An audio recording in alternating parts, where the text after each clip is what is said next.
Ron Kamonohashi Episode 8 opens with it now raining. Because of the rain, the police will not arrive until tomorrow morning. Ishiki has until then to figure out the truth. Ishiki is looking around the observatory and only finds that the door is the one and only way out. He hasn't found any secret passages. As Ishiki looks around, he notices a bullet hole in the lights. This is a clue. All the lights have a bullet hole directly in the center of the lights. Ishiki remembers when the dome opened, they only heard one gunshot. He just forgot the dome is soundproof. They left the body in the room to not tamper with evidence for whenever the police arrive. Ishiki decides to be cute and act like Ron by laying down next to the dead body. Then he freaks out because it is very creepy to stare at a dead body. Ishiki remembers the telescope records movements. It is as close to a camera as they will get. The telescope only has one angle with the camera. As Ishiki looks at the camera footage, John is standing behind Ishiki. He does not hit him with the ladder. He tells Ishiki he is here to investigate more about the inside of the observatory. He is gathering evidence to prove Ron is guilty. This time, John is in charge and Ron will be sentenced to death.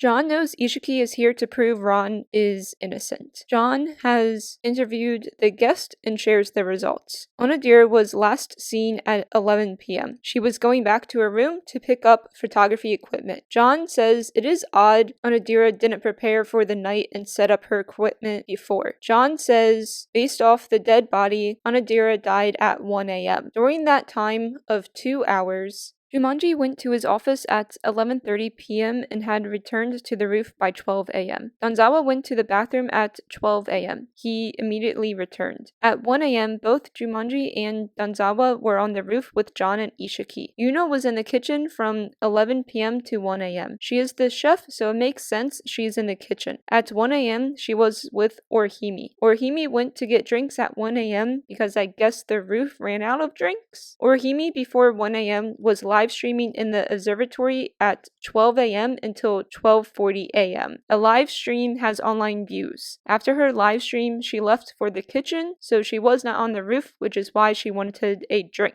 This leaves the observatory empty from 12:40 a.m. to 1 a.m. Ron went to his room at 10:30 p.m. and was not seen again until 1 a.m. with the dead Onodera. Ishiki tells John he still believes Ron did not kill. John asks why Ishiki doesn't suspect Ron. Ishiki says he is not the type of man. Ishiki could have said Ron sucks at using a gun, but nope, Ishiki is not logical. The logical one is Ron. John asks Ishiki why he is close to Ron. Who is he to Ron? Ishiki says Ron is his friend. John says Ron has changed since Blue. At Blue, Ron had no weaknesses. No one was close to Ron. Ron has changed since he got expelled at Blue by opening up to Ishiki. Ishiki tells John every light was shot out in the center. The telescope shows the observatory had lights off until 1 a.m. At 1 a.m., it recorded the North Star, showing that the dome opened at 1 a.m. Those are clues that Ishiki doesn't realize. The dome had no lights on from 11 p.m. until 1 a.m. Orihime said they were live streaming in the observatory. A live stream cannot happen in the dark. Yes! Yay, yay, yay, yay! John gives the handcuff keys to Ishiki and tells Ishiki to tell Ron everything he has learned. John is indirectly telling Ron to help, and he is a professor at Blue who shouldn't be having Ron investigate. This is awesome. John tells Ishiki he knows Ron didn't kill. He tells Ishiki because of the weather, the police are not coming. The real culprit is still out there. Be careful.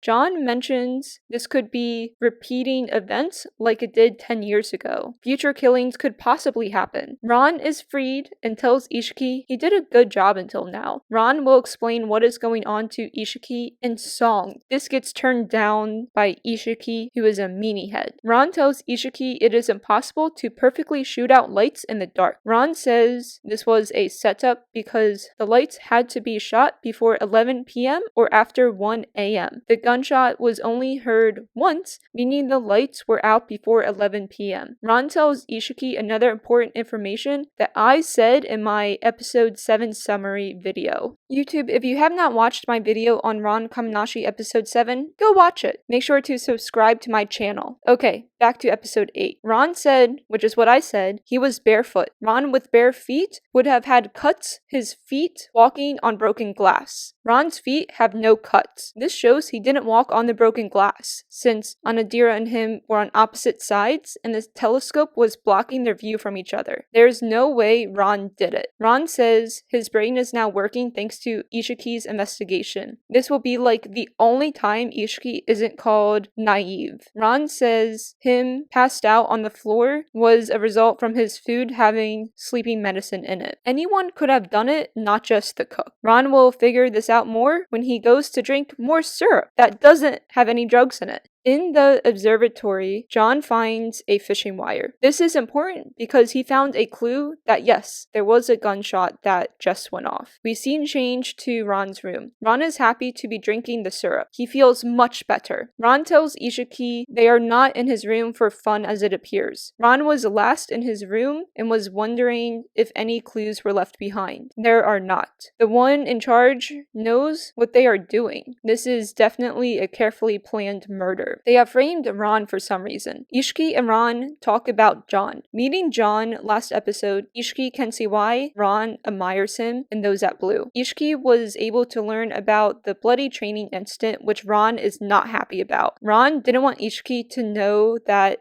Either way, John showed some character growth. He had character development that we are not able to see because he was in fact shot. John is on the ground and he whispers, "Ron, it's a trap." Ron doesn't hear this, but Ron has already figured out he is being framed. They don't know by who. John might have found out who was behind it all and was killed for it. Ron is so sad John is dead. How could someone kill a professor from Blue? Ishiki is told this is very bad. Blue is the world's foremost detective agency. Whoever just killed John will have Blue after them now. Ron lays next to John and inspects his body. He just passed away. There are no signs of struggle showing he was surprise attacked or shot from a distance. He fell after being shot. Ron sees in his hands the fishing wire. Ishiki has no idea what to do. Jumonji and Danzawa arrive outside. They heard the gunshot and are mad to see Ron is free. Ishiki tells them Ron did not kill John. Someone else is behind all this. Ron will explain the situation in 30 seconds, which is him talking extremely fast. Ishiki gathers everyone together. Ishiki tells them the gun used to kill Anadira was found on the roof. John had it, but then the culprit has taken it, which doesn't make any sense. If the culprit has the gun,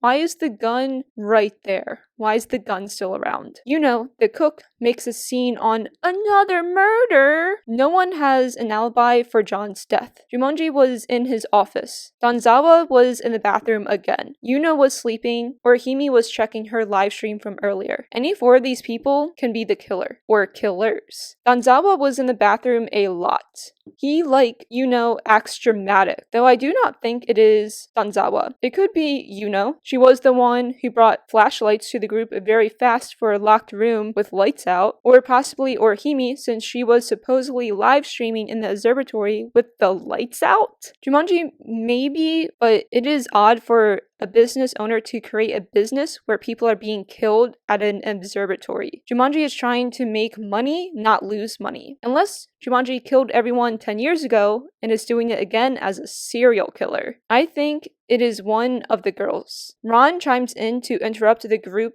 that is freaking out and complaining. Ron says Ishiki is mad. Ishiki, according to Ron, loves mysteries and is great at solving them. Sadly, he fell into a trap and 2 people are dead because of this. Ron is describing himself. Ron is mad and loves mysteries. He cannot believe he is falling for a trap. Ron tells the 4 that one of them did it. The person is acting afraid, but they are happy they are winning. Ron says this person's mistake is angering someone they shouldn't have. Basically, they angered him. Ishiki walks Ron through the events of how they found him. They first pushed open the locked door. Ron questions how the culprit could have locked the door on the inside if they escaped. Ishiki says they used the fishing wire. They ran it down the gap of the door to turn the lock from the outside. Ron says that is wrong. Ishiki was so proud of himself too. Ron shows Ishiki the door. The door has adhesive on the side of it. This This locked the door shut. Why now fake the door was locked from a key? Ron asks what happened next after they broke the door. The room was pitch black. Yuno brought the flashlights immediately, which was really fast for some reason. When the group looked around the room, they saw Ron on one side with a gun and the other side Onodera. Ron tunes Isshiki out and approaches Onodera. Onodera and Ron truly had their view blocked by the telescope. Without the dome or door open, the only way in or out would have been through the vent. The vent is kind of small, but maybe possible for a small person, maybe? Ron tells Isshiki to turn off the lights. Once the lamps are turned off, in the dark observatory, the only light is from the switch to the dome. Onodera is right in front of that switch. Isshiki asks, did Onodera hit the switch, thinking it would turn on the lights, but instead got shot when the dome opened? Unlike Ron, Onodera must have been given a small amount of sleeping medicine. When she woke up, she was in pitch black and was kind of freaking out because she had no idea where she was. When the lamps get turned back on, Ron is hula hooping. Ron tells Isshiki as he was hula hooping, his hula hoop got caught on some fishing wire. Ron has solved the mystery of the locked room. Now it is time to figure out who killed. Orihime arrives, which maybe